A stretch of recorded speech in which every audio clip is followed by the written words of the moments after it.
తెలుగు సినిమాలో ఒక break dance అనే సాంగ్స్కి ఒక గుర్తింపు తీసుకొచ్చిన తారా మాస్టర్ అనేది జగమెరిగిన సత్యం అది. సో చిరంజీవి గారి పేరు విన్నా తారా మాస్టర్ గుర్తొస్తారు, తారా మాస్టర్ పేరు విన్నా చిరంజీవి గారి సాంగ్స్ గుర్తొస్తాయి. థ్యాంక్ యూ టు ఆల్, అందరికీ నమస్కారం. చాలా థ్యాంక్స్. ఆయన చాలా కష్టజీవి అండి చిరంజీవి గారు, బాగా కష్టపడతారు పని కానీ ఆయన దగ్గర నుంచి నేను ఎన్నో నేర్చుకున్నాను. రఫ్నెస్, కట్టింగ్స్ మేము చేస్తాం, మాకన్నా బాగా చేస్తాడు. ఇంప్రవైజేషన్ చాలా బాగా చేస్తాడు ఆయన. అంటే చేయకపోతే ఇంత ఎదగలేరు కదండి ఎవరన్నా. ఎంత అంటే డబ్బు గురించి చెప్పడం లేదు, డబ్బులు ఆస్తులు కాదు, పేరు సంపాదించి అందరూ ఫాలో అవుతున్నారు. ఈవేళ ఆయన అంత సర్వీస్ చేసి వచ్చినా కూడా ఈవేళ కూడా చిరంజీవి గారి సినిమా చూస్తున్నారు, అక్కడ ఆయనతో ఫోటో తీసుకుంటున్నారు, అడుగుతున్నారు, ఆయన్ని లైక్ చేస్తున్నారు. So is great, really great. అందరూ అలాగే మన హీరోలు అందరూ గ్రేట్. అందరూ. చిరంజీవి గారి సమకాలీకులైన బాలకృష్ణతో మీరు వర్క్ చేశారు నెంబర్ ఆఫ్ మూవీస్. అవును, ఎక్కువ చేశాను. ఆ తర్వాత అదే అటు చిరంజీవి గారు, బాలకృష్ణ గారు, వెంకటేష్, నాగార్జున, మోహన్ బాబు గారు కూడా చేశారు. మోహన్ బాబు గారు వీళ్ళందరితో చేశారు. వాళ్ళ సీనియర్స్ అయిన కృష్ణరాజు గారు, కృష్ణ గారితో చేశారు. కృష్ణ గారు, కృష్ణరాజు గారు, కృష్ణ గారు కూడా చేశాను. శ్రీదేవి కృష్ణ బ్రేక్ అప్పుడు ఫేమస్. శ్రీదేవి గారు ప్రాక్టీస్ చేస్తున్నారు ఇలాగనా అలాగనా అని, కృష్ణ గారు కూర్చొని ఉండి రెడీ టేక్ అన్నారు. అక్కడి ఈ మూమెంట్ ఎలా చేస్తారు, ఒక రిహర్సల్ చూసుకున్నాం సార్ అంటే, ఏముంది 1 2 3 4 కదా, ఇలా చూడాలి అలా చూడాలి అన్నారు. అలా చక్కగా శ్రీదేవికి మ్యాచ్ చేసి ఫినిష్ చేసేసారు ఆయన.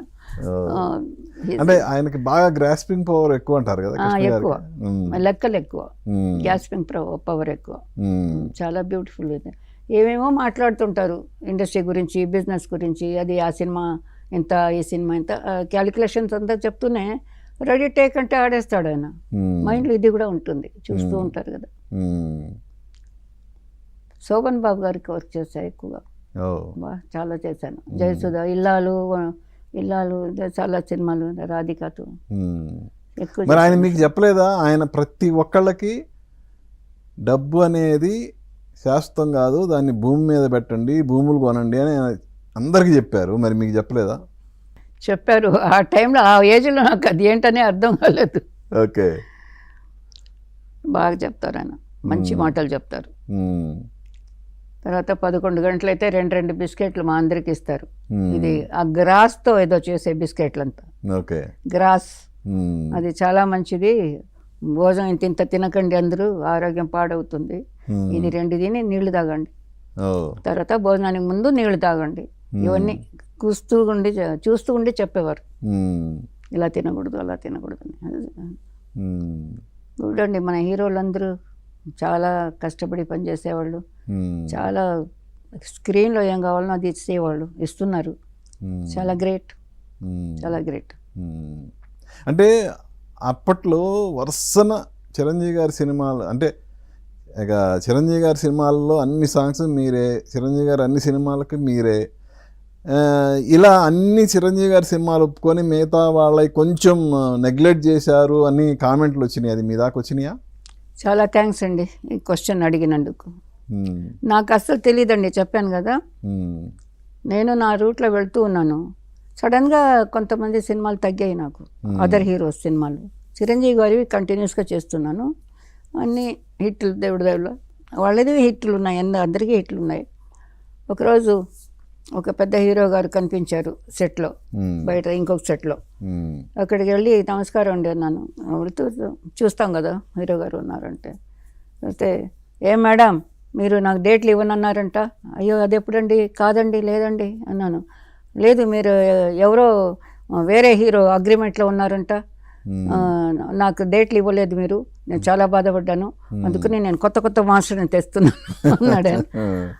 బిత్రపోయినాను నేను. అలా ఒక టాక్ ఉండింది ఒక సీజన్లో, టాక్. బాలకృష్ణ గారా? ఎలాగంటే అంటే ఏంది మేడం అంటే అలాగనా, మేడం అనగానే మీరు బాలకృష్ణ గారు అనుకున్నారా? అంటే నేను అడిగింది కరెక్టా కాదా చెప్పండి. అడుగుతున్నాను. కరెక్టే, కరెక్ట్. ఆయనకు ఇది ఉంది, రైట్స్ ఉన్నాయి, అడిగే రైట్స్. చాలా మంచి మంచి మంచి మంచి మనిషి. Very good. నవ్వుతూనే ఉంటాం ఆయన షూటింగ్ ఉంటే మేము.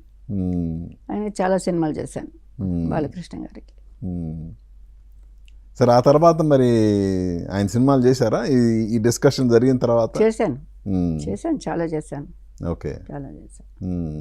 అది ఎప్పుడు కొత్తలో జరిగింది, చాలా బ్యాక్లో. దాని తర్వాత చాలా సినిమాలు చేశాను నేను. ఓకే, చాలా అన్ని హిట్లే. సో చిరంజీవి గారు అనగానే మీ కాంబినేషన్లో ఎన్నో అన్ని వందల పాటలు ఉన్నాయి. మీకు బాగా ది బెస్ట్ అనిపించిన ఒక 5 సాంగ్స్ చెప్పమంటే ఏం చెప్తారు? వెంటనే చెప్పలేను, నేను ఏరుకోవాలి దాంట్లో నుంచి. నేను బాగా ప్రతి సాంగ్ ఏ సాంగ్కి తగ్గట్టుగా ఆ సాంగ్ ఉంటుంది. అంటే నేను నా సాంగ్సే కాదు, బయట మాస్టర్స్ సాంగ్స్ కూడా ఆయన కట్టింగ్స్ బాగుంటాయి, టర్నింగ్స్, ఆ హీరోయిన్ని చూడడం, లుక్, మెయిన్ లుక్లో చాలా అట్రాక్ట్ ఉంది ఆయనకి. నవ్వులో, లుక్లో, బాడీ లాంగ్వేజ్, గ్రేస్ ఉంది, రఫ్నెస్ ఉంది. రఫ్ ఒక చీత అలాగంటే అలాగే ఆ ఫీలింగ్ కాదు, ఆ బాడీలో గ్రేస్, రఫ్నెస్ రెండు ఉన్నాయి. ఓకే, అది బాగా హెల్ప్ అయింది చిరంజీవి గారికి. జనరల్గా ఒక సాంగ్ వచ్చినప్పుడు అండి మీరు ఆ హీరో బాడీ లాంగ్వేజ్ని బట్టి కంపోజ్ చేస్తారా, లేదంటే ఆ సాంగ్లో ఉన్న బీట్ని బట్టి చేస్తారా? ఎలా? సాంగ్ని బట్టే చేస్తాం. ముందు వర్డ్స్ని బట్టి, ఒక కాలంలో వర్డ్స్ మీనింగ్ తగ్గట్టుగా షార్ట్ ఉండాలి, షార్ట్కి తగ్గట్టుగా మీనింగ్ తగ్గట్టుగా మూమెంట్స్ ఉండాలి. చందమామ అంటే పైనే చూడాలి, చేయి చూపించాలి, అంటే అలా వెళ్ళాలి, అలాగుండేది కదా. దాని తర్వాత చందమామ అని లవర్నే చూసి చెప్పుకోవచ్చు, అలాగొచ్చింది. టేస్ట్ మారే కొద్దీ మారుతాయి అన్నీను. అలాగా మీరేం అడిగారు? సారీ, ఇప్పుడు అడిగిన క్వశ్చన్. నేను అనేది ఏదైనా ఒక సాంగ్ తారా మాస్టర్ దగ్గరికి వచ్చి డ్యాన్స్ కంపోజ్ చేయమని అడిగినప్పుడు ఆ సాంగ్లో ఉన్న బీట్ని బట్టి మీరు ఆ డ్యాన్స్ కంపోజ్ చేస్తారా, లేదంటే ఆ స్టార్స్కున్న ఇమేజీ వాళ్ళ బాడీ లాంగ్వేజ్ని బట్టి మీరు కంపోజ్ చేస్తారా అని అడిగాను. ఫస్ట్ మ్యూజిక్ని బట్టి, తర్వాత ఎవరు చేయబోతున్నారు ఆర్టిస్ట్, వాళ్ళకి ఎంతవరకు తెలుసు, అలాంటి వాళ్ళు కూడా ఉన్నారు కదా. ఎక్కువ ఫుల్గా డాన్స్, ఇప్పుడు ఎగ్జాంపుల్ పెద్ద ఆర్టిస్ట్ అయినా, పెద్ద కళాకారుడు శోభన్ బాబు గారు ఉన్నారు, పిచ్చి పిచ్చిగా కొన్ని చేయలేరు, అయినా చేస్తారు ఆయన. పిచ్చి పిచ్చిగా కొత్తగా ఏదైనా వచ్చి మేము చూపించినా కూడా అది నాకు బాగుండదు మేడం, వద్దు అంటారు. అలా అంటారు. బట్ మా కళ్ళకి కనిపిస్తుంది వీళ్ళు చేయగలుగుతారని. మాకు ఆ లాంగ్వేజ్ తెలుసు కాబట్టి, డాన్సింగ్ లాంగ్వేజ్ నాకు తెలుసు కాబట్టి, మాటల్లో నిలబడే దాంట్లోనే మాకు ఈ హీరో ఇది చేయగలుగుతాడు అని ఒక ఐడియా నాకు వచ్చింది. వచ్చి నాకు ఇది అయితే ఈయనకి బాగుంటుంది, ఇది సూట్ అవుతుంది అని అనుకుంటాను. అలాగనే నేను చిరంజీవి గారికి చేశాను. అలాగే నాగార్జున గారికి వచ్చేసి ఆయనకి నవ్వుతూ అలా తిరగడం చేయడం, అది కొంచెం గ్రేస్ మూమెంట్ అంతవరకే. దాని తర్వాత హెవీగా వెళ్తే అయ్యో వద్దు మాస్టర్ గారు, అది చేయలేను నేను. అలాగా నాకు నాగార్జున గారు, నాకు ఆయన 11-12 ఇయర్స్ నుంచి తెలుసు. ఎలాగంటే పూల రంగుడు సినిమా మేము వెళ్ళేటప్పుడు, చాలా సినిమాలు ఊటీకి వెళ్ళేటప్పుడు చిన్న చిన్న పిల్లలు వీళ్ళందరూ, సత్యవతి గారు అందరూ వచ్చేసేవాడు హాలిడేస్లో. అన్నపూర్ణ గారు తీసుకొని వచ్చేవాళ్ళు అందరూ. నాకంటూ ఒక రూమ్ ఇస్తారు అసిస్టెంట్గాని, అది వీళ్ళ పిల్లలంతా ఉండే ప్లేస్లో ఇచ్చేవాళ్ళు, లేదా హెయిర్ డ్రెస్సర్తో కలిపి ఇచ్చేవాళ్ళు, లేడీ హెయిర్ డ్రెస్సర్తో. నా రూమ్కి నాగార్జున డైలీ అందరూ పిల్లలందరూ వచ్చి కూర్చొని ఏదన్నా కథ చెప్పండి అనేవాడు, ఇలా కళ్ళు పెట్టుకొని, కళ్ళు పెద్ద పెద్దగా ఒకలాగా. అంటే ఏ కథ అంటే ఏదన్నా ఏదో చెప్పేదాన్ని పిచ్చి పిచ్చిగా. నేను నాకు పిల్లలంటే ఇష్టమే.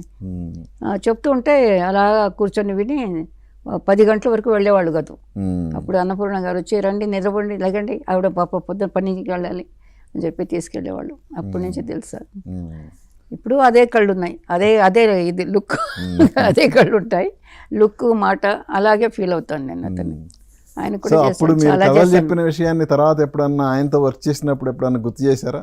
ఏమని? ఇదంతా నేను చిన్నప్పుడు కథలు చెప్పారు కదా నాగార్జునకి, నాగార్జునతో వర్క్ చేసేటప్పుడు ఆ విషయాన్ని ఎప్పుడన్నా గుర్తు చేసుకున్నారా అనే చెప్పేదాన్ని.